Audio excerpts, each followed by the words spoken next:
Now, we are gonna show you how to router the edges of your cutting board. This is a very important process to get done, whether you have a deer plaque, a turkey plaque, or anything else.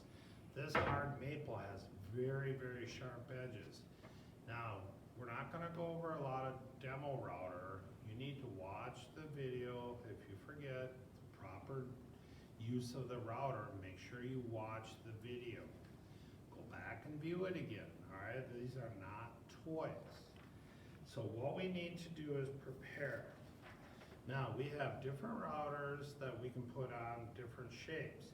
I do not recommend using this shape on the cutting board. Do not use this router, and I'll show you the difference. It's very clear over on where we have our routers. We want the round over router, which will make all these edges completely rounded over, which is very nice. Another thing we need to do is collect. These are corner clamps that we're going to use, all right? If you notice on this one right here, there's nothing written.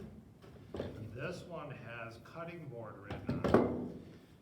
Now, as your first time planing a board through the planer, some of you get a little zealous and you just take a little bit too much wood off from your board, and your board does not get 3/4 of an inch. This one right here is pretty much locked in place. They're locked in place for a 3/4 inch board. The difference between this one and this one is these are adjustable. So if your board got a little bit thinner than 3/4, you need to make sure you use this clamp. There's 2 of each. Now another thing too is we have very thin boards. So we can even use these to help with some of you that got a little bit thinner than you should have. Now, first thing I want to do is I want to put the vise, put this in the clamp. Now, if you take a look, there's this board on here. Open up, set it down. Now, I don't understand when I go over and find people put it in this way. How do you turn the clamp?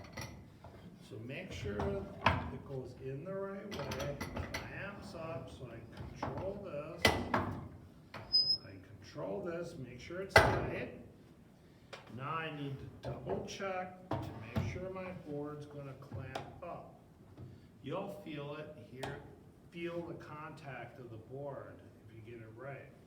Remember I said sometimes you adjust all these out and you still need to use a little filler board to help you get a hold of that board. We do not want it slipping when we're going to router.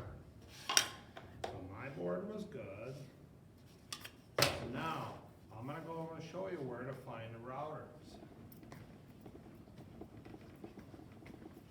Now in our room we have 4 routers set up right here.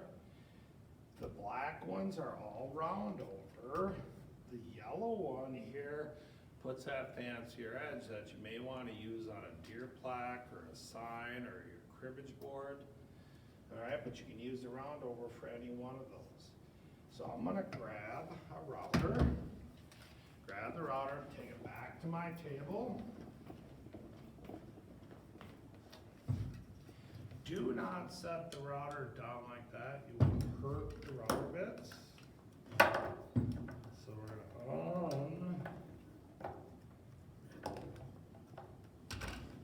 then we're gonna plug the router in, but always make sure you pull the trigger once, just to make sure you didn't leave it on.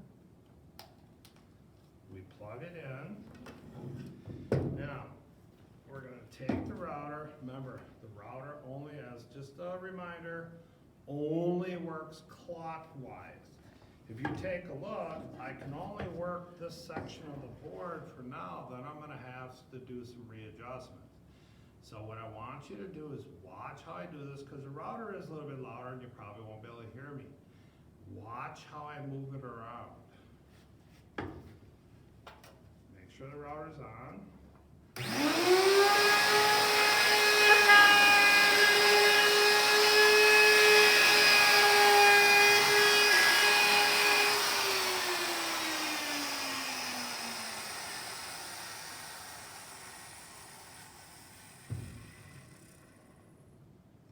If you notice, I waited until that router stopped. You never ever want to set that router down for our safety, and what if somebody else walks up to you?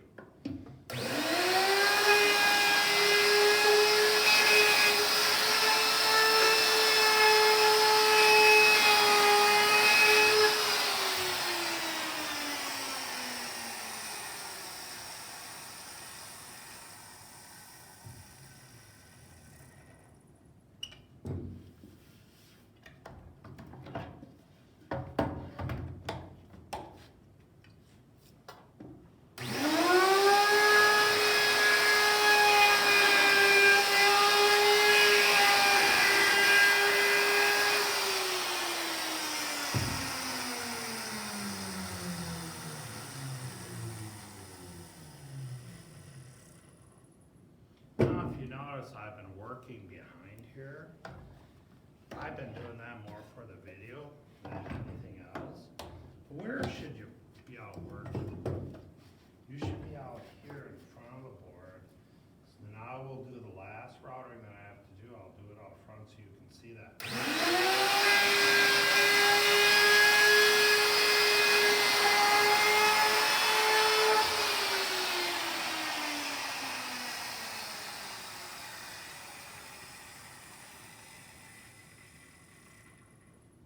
Now, if you're done with the router, just unplug it so nobody else get hurt on it. Now, if we take a look, that board is so nice right now, it feels good, but we still have one more step to do, the sanding process. Now, as I said before, go back, review that sanding process if you've forgotten the next steps.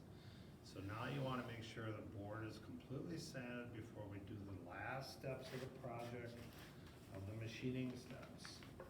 If you have any questions, feel free to ask teacher.